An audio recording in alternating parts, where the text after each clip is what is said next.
Olá, esse é o Estúdio de Inverno, eu sou Hildo Silva. Nós estamos na Serra Catarinense, tratando nessa série de entrevistas sobre produtos da indicação geográfica, vinhos finos de altitude da Serra Catarinense. Nós estamos trazendo aqui produtores, especialistas. Não tem aventureiro, tem gente que tem sorte porque se preparou a vida inteira para fazer a entrega que está sendo feita. Hoje nós vamos receber aqui o Humberto Conte, da Világio Conte. Humberto, muito obrigado pela tua vinda ao Estúdio de Inverno na edição de hoje. Um prazer estar aqui, conversar com o público e contar a nossa história, o foco que nós temos em qualidade. Posso dizer que o terroir de altitude da Serra Catarinense está entre os melhores do Brasil, eu diria o melhor. Pela amplitude térmica, é o ciclo mais longo de qualquer videira no Brasil. E isso nos torna únicos, né? Apesar de ser um terroir de risco, por estar na altitude, nós enfrentamos as intempéries, né? Como geada, granizo. Mas quando dá tudo certo, eu tenho certeza que estamos entre os melhores vinhos do Brasil. Nós vamos voltar a esse tema, mas eu quero ouvir um pouco da sua história.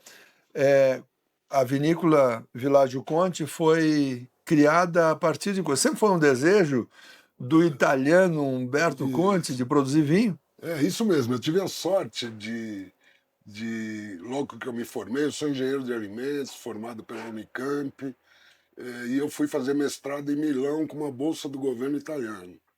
Que o meu pai era operário, a gente não tinha muito recurso, né? Meu pai trabalhava para a família Matarazzo, em São Paulo, né? E aí eu consegui essa bolsa, e aí eu fui ver da onde veio o meu nono. Eu só estou na terceira geração. No Brasil? Porque meu pai foi temporão e eu também. Quando eu nasci, meu pai tinha 58 anos, né? Então nós estamos aí desde 1800 e alguma coisa. 80, 70, 90? Até hoje, só na terceira geração, né? E eu sou o último filho de 6. E filho homem, né? Eu tenho 4 irmãs e o meu irmão só teve filhas mulheres. E na Itália, o sobrenome da mãe some. Fica só o do homem, né? Normalmente a gente só... Se você não tem nome composto, você tem o teu nome e o sobrenome. E eu tenho 3 filhos homens, né? Então eu fiquei com isso na cabeça de marcar o sobrenome aqui, né?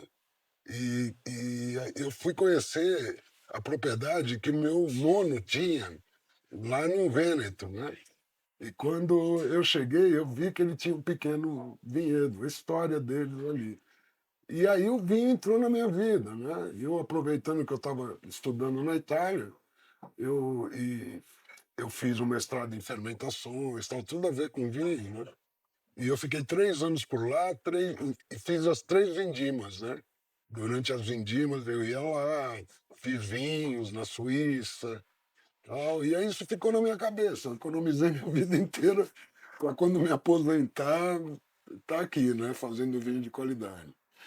Que era um garoto na Itália fazendo esse mestrado. Eu tinha 23 anos quando eu fui para a Itália, formado já, né? Sim, formado, mas fazendo o mestrado nessa área. Isso. Estudando, aprendendo. Uhum. E então tá no sangue. A família sangue. tinha... Não, aí eu comecei a olhar o vinho de outra forma. Então, desde essa época até hoje, né? São 45 anos, mais ou menos, eu só vivi de vinho. Todas as minhas férias foram para locais onde se produz vinho e participei de algumas confrarias. Eu tive a oportunidade de morar na Inglaterra também. Aí aprendi muito com a Jancis Robinson. Então, é isso aí. Entrou e nunca mais saiu da minha cabeça. E eu tenho um filho que está seguindo meus passos, né? Está terminando enologia agora. E ele já assumiu o vinhedo, assumiu os vinhos, né? Eu estou mais como um consultor agora. Experiente consultor. Ainda o olho do idealizador ainda manda muito no negócio. A concepção dos vinhos é toda comigo. Ele fez um vinho premiadíssimo também, que a gente chamou de Montepulciano. Que Montepulciano, para mim, é a uva que das italianas que melhor se adaptou aqui na região. Uhum. Até acredito que um dia, se a gente tiver uma DO, denominação de origem, será com Montepulciano, porque todas as vinícolas hoje estão cultivando também Montepulciano. Explora essa variedade. Eu fui pioneiro, né? Eu e a Leone de Venezia, que são duas vinícolas especializadas em castas italianas, né? Então, é isso aí. O senhor de São Paulo, como é que chegou em Santa Catarina, nessa região da Serra Catarinense, em São Joaquim? A mãe dos meus filhos, né, minha ex-mulher, era de Gramado e a família acabou migrando para cá, num local chamado Termas do Gravatal, abaixo da Em serra, Gravatal, do lado de em Tubarão. Gravatal, isso. E aí eu acabei comprando uma casa de praia em Ibiraquera, lá na Barra de Ibiraquera. Então, Está muito ligado à nossa região inteira, então. Nós somos de Tubarão, a UniTV é de Tubarão. Tem portais que vão transmitir esse material que são aqui da região. isso. Então eu vinha todo ano para cá. Eu morava no Rio de Janeiro, 30 anos no Rio de Janeiro. Eu acabava vindo para ver a família, né? Para ter esse contato com a família. Eu fiquei aí, virei catarinense né? Naquela época, né? A propriedade e o plantio tem quanto tempo? Então, eu comprei a propriedade em 2009. Em 2009 o senhor adquiriu o terreno. Isso. Teve a crise no mercado financeiro em 2008. Eu acabei tomando. Eu estava investindo em ações e tal, achei que entendia de tudo. Acabei tomando um ferro danado. Perdeu dinheiro. Não, eu recuperei, mas eu falei, nunca mais eu entro nisso, eu vou comprar minha propriedade agora, né? Tem um ditado que quem compra a terra não erra. O senhor apostou nisso. Isso, e não errei mesmo, né? Estou Aham. muito contente ali, agora o governo está nos ajudando ali com acesso, com asfalto, né? A gente espera que até o final do ano aconteça, né? Está um pouco atrasado, a gente entende as prioridades aí da região, mas vai chegar. E aí a gente vai poder explorar o receptivo como esse aqui, né? Que está próximo do asfalto e tal. Como é que foi a definição dos parreirais, as mudas que o senhor... São mudas importadas. O senhor trouxe espécies, variedades da Itália. Só a Itália, né? Eu queria esse legado na plenitude. Não era só, é um legado de vinhos italianos. Não basta o Não nome. basta o nome. Eu tenho, para mim, um maior especialista em vinho, um inglês chamado Os Clark. Ele teve no Vale dos Vinhedos, ali em 2010, 2011, que eu estava comprando e estava definindo as variedades. E ele gravou, tem até no YouTube, quem tiver interesse de ver, e ele diz, pô, eu chego aqui no Vale dos Vinhedos, eu respiro o Vêneto, a culinária italiana, né? O dialeto é praticamente um Vêneto. E eu não vejo uma uva de lá sendo plantada aqui. Por que você só planta o Cabernet Sauvignon, Merlot? Tem que ter o legado na plenitude. Eu lembro que ele falou Essa expressão. essa expressão. Aí eu trouxe comigo, né? E tá aí. Assim, até hoje não tive vontade de plantar nenhuma outra casta que não seja italiana, né? Muito difícil a importação Não, das mudas? não, eu tive sorte porque o filho do dono do maior viveiro da Itália, a Rauchedo, de Udine, no Friuli, ele estava aqui explorando para fazer um videiro aqui no Brasil. Então eu com ele eu fui para a Itália, e tinha duas uvas que eu traria de qualquer jeito, porque eu trabalhei com Gravner, né? Para mim é o enólogo mais talentoso da Itália hoje em atividade, né? E ele cultiva essa uva aqui, Pinholo, e a Ribolla Gialla, aquela que está ali, né? Eu não sei se tá Claro, pegando, claro, não, também. a Ribolla Gialla. Essas duas, independente da ficha técnica, eu traria por amor, por paixão, porque eu adoro esses dois vinhos, né? A produção do vinho tem isso também. Claro que não tem. importa o que estão produzindo, eu quero esse. Eu quero. Eu sempre digo: quem quiser fazer um negócio e não tem amor no meio, faça qualquer um para ganhar dinheiro. Mas para fazer vinho tem que ter amor no que está fazendo.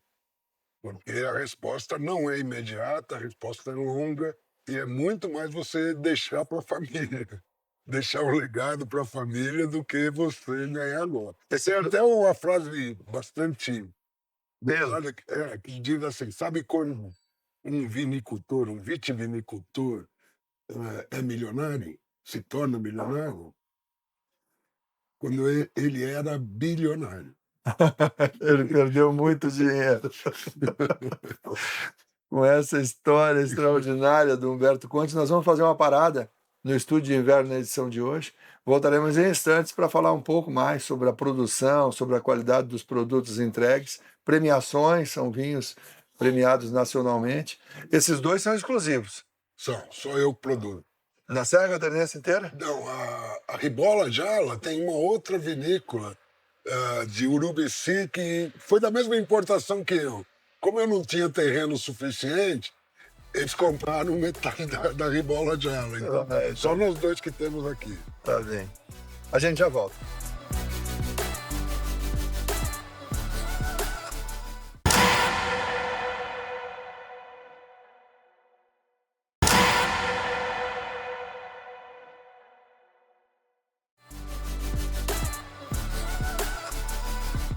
Muito bem, já estamos de volta com o Estúdio de Inverno. Na edição de hoje nós estamos na Serra Catarinense. Estou conversando com Humberto Conte, da Világio Conte. Humberto, por que Világio Conte? A Vila dos Conte?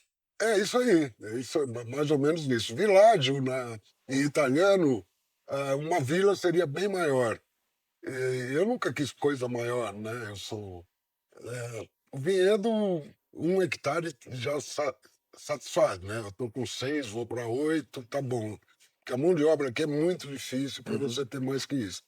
Então, villaggio é uma chácara, vamos dizer assim, em italiano, né? E Conte, que é o meu sobrenome, né? Uma das razões que eu vim aqui. Está no legado, está na paixão. Isso aí.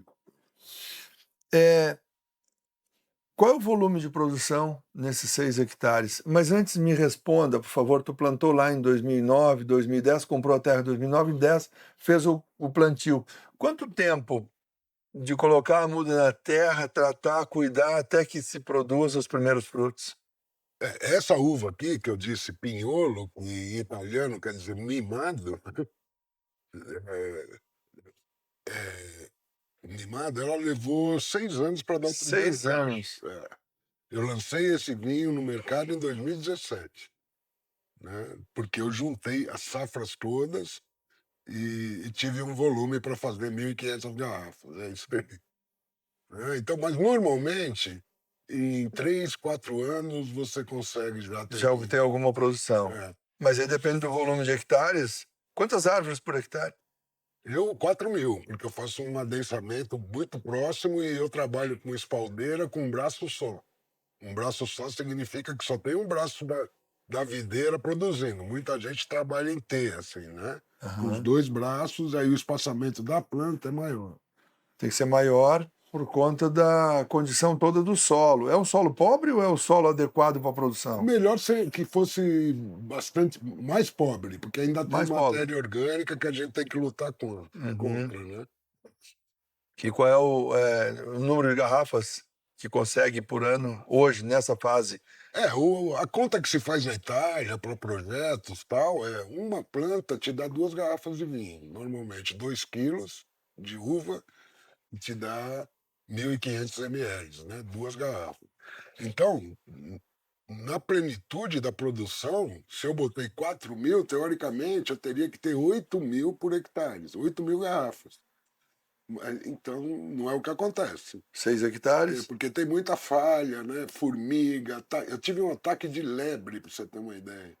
A lebre vinha, sugava toda a plancha e secava, né? Ela morde no caule? Molha ali embaixo e acaba matando a planta. Acaba matando a planta. Da colheita até a colocação na garrafa, qual é o tempo médio? Depende do tipo de produto que está sendo preparado para o mercado? Sim, sim. Normalmente vinho branco você pode colocar na mesma safra, tá? Porque ele não faz a segunda fermentação. Porque nós temos 2 fermentações. A fermentação alcoólica, que é a primeira que ocorre, e depois tem a segunda fermentação, que a gente chama de malolática. onde a gente transforma o ácido málico em como é que é? O lático, né? Então aí amacia mais, mas a gente, o branco, o espumante, pode ser na mesma safra, né? O espumante Charmat, por exemplo, né? Uhum. Que é um método especial, mais fácil de fazer, faz em autoclave. Agora o tinto leva de 2 a 3 anos, dependendo do que o mercado está querendo, né? Porque, por exemplo, a gente teve que adiantar a colocação no mercado durante a pandemia. Nós vendemos muito durante a O consumo aumentou mas barbaramente. barbaramente para nós aqui, muito e-commerce, que hoje já não existe mais, né? E a gente vendeu tudo que tinha, tivemos que antecipar a colocação no mercado. Sem prejuízo da qualidade. Claro, né? Qualidade sempre é o nosso foco principal aqui. Nós não podemos perder esse foco, porque nós temos um local caro de se produzir, muito mais caro que outras regiões. Por quê? O que que encarece? A implantação de um hectare de vinhedo aqui custa o dobro do Rio Grande do Sul, pelas pedras que você tem que tirar, a terraplanagem que você tem que fazer. É muito difícil você encontrar um vinhedo plano, né? Você pode ver aqui que são todos inclinados e tal. Então isso já encarece E bastante. depois a produção também com mão de obra rara, especialmente Isso. difícil de É encontrar porque nós não somos ainda, nós estamos gerando a tradição do vinho aqui na Serra, né? Então, são 20 anos aí, ainda não temos isso é muito pouco. muito pouco para o vinho, né? Para você ter a cultura.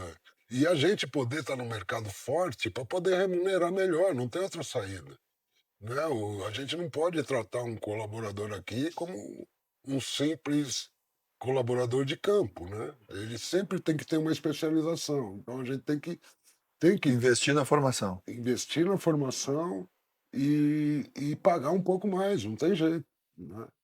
Esse cuidado todo da Világio Conte gerou que resultado? O resultado não é só a degustação na casa, não é só a preferência do consumidor.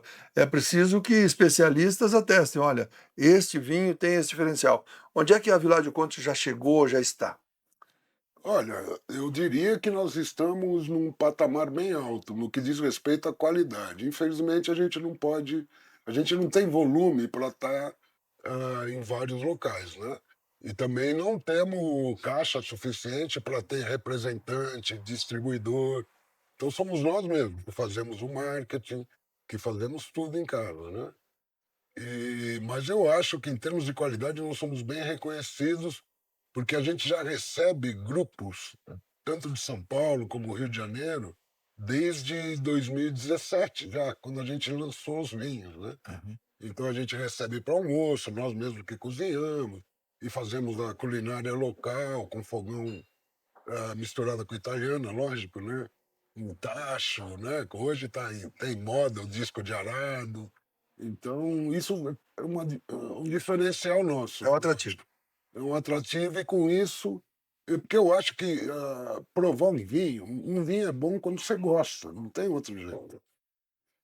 As pessoas têm que gostar. Ele pode ser premiado, mas não encantar aquele consumidor. Isso, E não isso. precisa ser premiado para garantir o contentamento, a experiência. É, Mas o senhor tem vinhos premiados.